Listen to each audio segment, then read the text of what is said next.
soft light of a new dawn, the world beyond your window falls into a tender hush, dear friends, as evening's golden glow drapes the earth. A faint breeze whispers through, bearing the scent of pine or the distant murmur of the sea.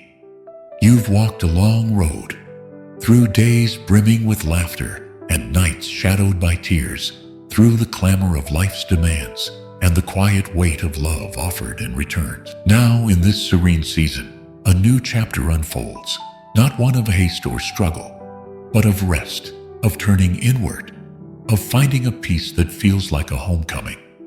This is living alone, living fully, a journey not through solitude's gloom, but into its gentle radiance, a path to tranquility, resilience, and a joy that unfurls in stillness. Centuries ago, the Buddha sat beneath a tree in India, seeking life's essence, and uncovered a truth that reverberates across time and shores. You are your own refuge. There is no other refuge. In America today, from the misty ridges of Appalachia to the sun-warmed sands of the Southwest, his wisdom flourishes. In meditation halls nestled among forests, in quiet retreats, in the stillness of our own rooms.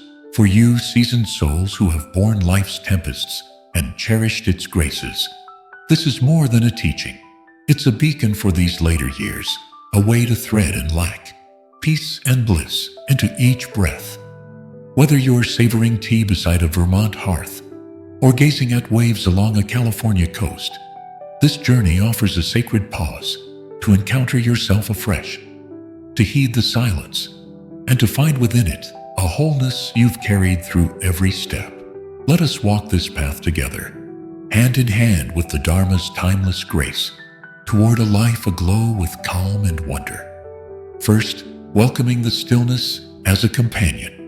When you first cross the threshold of a home that is yours alone, the quiet greets you like an unfamiliar guest. Gone are the echoes of shared voices, the laughter of loved ones, the rhythm of footsteps, the hum of a life intertwined, and in their place a vast stillness settles. Clara, a widow from Minnesota, felt this in her lakeside cabin. The silence weighed on me, she confessed, until I learned to rest within it. The Buddha taught us to dwell in the moment as it is. In the Satipatthana Sutta he said, "In the seen, there is only the seen. In the heard, only the heard." This is mindfulness, a delicate practice of presence. Kindle a candle's flame. Cup a warm mug in your hands, and let the hush enfold you like a worn shawl. This silence isn't an absence. It's a mirror, revealing the steady pulse of your own spirit. The Buddha sought the middle way, a harmony between extremes, and here you can find it too. Neither shunning the quiet nor losing yourself in it, but abiding in its gentle hold. With each breath, you grow into your own companion, unearthing a resilience woven through years, poised to shine in this soft season. Second, softening loneliness. With compassion, some nights, loneliness slips in, a quiet shadow by the fire seat. George, a man from North Carolina, knew this as he sat before the empty chair where his wife once rested. "The walls seem to cradle my solitude," he said. Yet the Buddha extends a tender guide. In the Dhammapada, he taught, "All things arise and pass away." Understanding this, one finds peace. Loneliness is but a passing breeze, like fog lifting from a valley with the dawn. Across America's Buddhist circles, from Oregon's Zen retreats to Georgia's mindfulness gatherings, we turn to metta, loving kindness. Sit in stillness and murmur, "May I find ease, may I know calm." Then let it ripple outward, "May my kin, my neighbors, all beings find ease." George embraced this, and soon he was exchanging tales over tea with a friend, his spirit lifted. Reach out, a call to a dear one, a note tucked beneath the door, a nod at a temple circle. The Buddha said, "Radiate boundless love towards the entire world." Through this, loneliness transforms into a thread, binding you to life's vast weave, a quiet assurance that you are never wholly apart. Third, building. life of quiet power. Living alone brings a new cadence, simmering a bowl of soup, coaxing life from a potted herb, tracing numbers with care. Ruth, a woman from Idaho, discovered this after her family scattered to distant places. "I need dough now," she said, "and it feels like crafting my days." The Buddha's Noble Eightfold Path illuminates this road, with right effort and right livelihood, living simply with intent. In America, where independence runs through the land's veins, this blossoms into a subtle strength. Each act becomes a rite, brushing leaves from the porch, folding a blanket with thanks for its warmth. Shape a rhythm. Tea at first light, a twilight stroll, a book beneath a lamp, and let it cradle you like a trusted friend. Contentment is the greatest wealth, the Buddha taught, and here it flows, not in splendor, but in the faint gleam of a lone blossom, the trill of a bird, the comfort of a chair that knows your shape. This is your might, forged in the steady grace of tending to yourself across the seasons. Fourth, discovering calm in the depths. Inner peace runs like a deep current beneath life's waves, and living alone offers its shores for repose. The Buddha found this beneath the Bodhi tree, his breath a pathway to stillness. In America, from California's towering redwoods to Kansas's open plains, voices like Thich Nhat Hanh's, cherished by so many, echo. Breathing in, I calm my body. Breathing out, I smile. Seek a corner, a rocker by a glow, a cushion near glass, and breathe. Dress your space with emblems of peace, a sketch from a child, a smooth stone from a stream, a twig of lavender. Life turns, pains linger, seasons shift, but the Buddha taught, the root of suffering is attachment. Release what fades, and let calm rise like the first light of day. Step beyond your door, feel the soil beneath your soles, hear the leaves rustle, and know you are part of this boundless beauty. This peace isn't sought, it's revealed, a gem nestled within, burnished by each tranquil moment you hold. Fifth, thriving amid life's tides.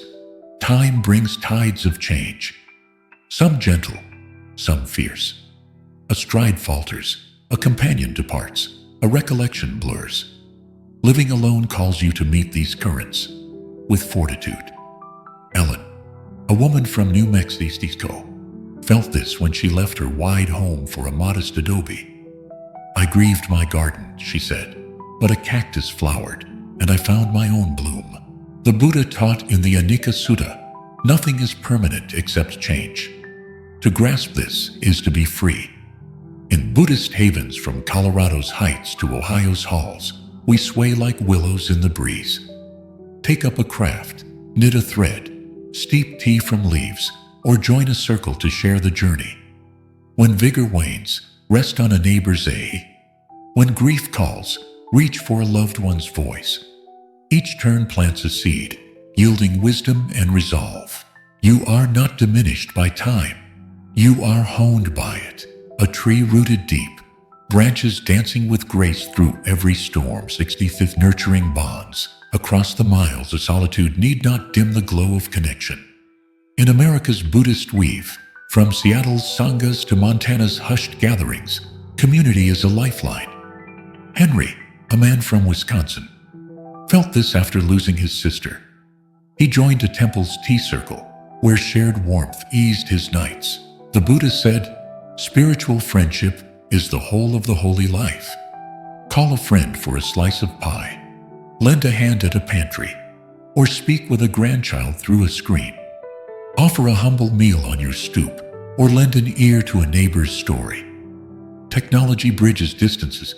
Join a Dharma call online. Send a recipe to a far-off kin. These ties are your grove, thriving with care and presence. Alone in your dwelling, you remain knit into life's great circle, a strand of affection, reaching wide. Seventh, embracing the freedom within. Living alone unveils a realm where you reign as your truest self, unswayed by others' tides. Margaret, a woman from Georgia, rediscovered this when her home grew still. "I sway to my old tunes now," she said, and the rhythm is mine. The Buddha's Four Noble Truths offer liberation, freedom from grasping, freedom to be your hours. Porridge at dawn, a rest in sunlight, a radio humming, jazz or silence. Brush paint on cloth, sow a seed, murmur a prayer that's yours alone. Your space reflects your essence, a shawl draped over a seat, a Buddha figure by the window, a shell from a shore long past. You yourself deserve your love and affection, he taught. This freedom is your inheritance, shaped by years, a chance to meet the soul you've become, to delight in your own melody, to dwell in the liberty of your spirit's truth. Eighth, cultivating joy in the now. Contentment is a garden nurtured within, its petals needing no fanfare. The Buddha said, happiness is the path, not the destination. In America's mindfulness swell, from New York's retreats to Arizona's calm, we pause to see steam rising from a bowl, a flame's dance, a memory of a tender touch. Grace, a woman from Oregon, began noting 3 gifts each day: a hawk's soar, a plush cushion, a stranger's wave. And her hours grew luminous. Let go of what weighs, past sorrows, faded trinkets, and hold what endures: a framed photo, a friend's voice, a moment of stillness. Rest with yourself, scribe a line, hum a tune, sip broth by the glow, and relish the calm of your own company. This joy isn't transient, it's a spring, deepened by thanks, enriched by each fleeting grace you gather through the seasons. Ninth, seeking light in the silence. Living alone opens a window to life's depths, questions of meaning, of oneness, of the soul's soft song. The Buddha found truth alone beneath a tree, yet offered it to all. In America, from Utah's arid expanses to Maine's wooded trails, elders sit in quiet, seeking the same. Light and incense wisp, settle on a cushion, and let your breath flow, thoughts drifting like leaves on a stream. The mind is everything. What you think, you become, he taught. Read a sutra by dusk, wander where pines whisper, or join a Dharma talk at a nearby sanctuary.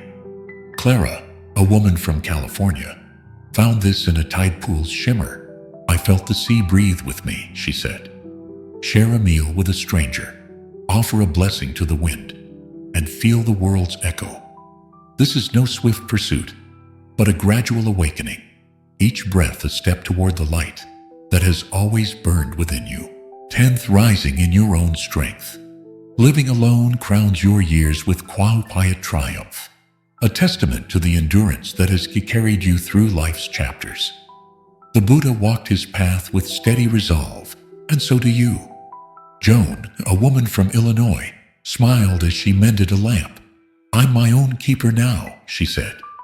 Simmer a stew with herbs you tended. Shape your days with pride. Order your space with care. One word that brings peace is better than 1,000 hollow ones, he taught. Choose a task, mend a seam, greet the dawn, call a friend, and savor its subtle victory.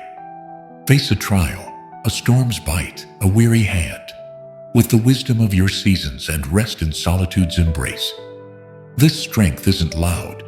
It's a steady ember, a life sculpted by your hands, a legacy of grace and quiet power. Conclusion: a life of peace, yours to claim, dear friends. Living alone in these twilight years is a sacred pilgrimage, a chance to weave peace, strength, and joy into each fleeting day. The Buddha's light, born across seas to America's hills and hearths, shines for you. From Seattle's sanghas to the stillness of your own soul. You've given so much. Now receive the gift of yourself. Greet each morning with a grateful breath, each night with a tender bow. The gift of truth excels all other gifts, he taught. And your truth is this: you are whole. You are enough. With deep thanks for sharing this journey, I leave you with a hope.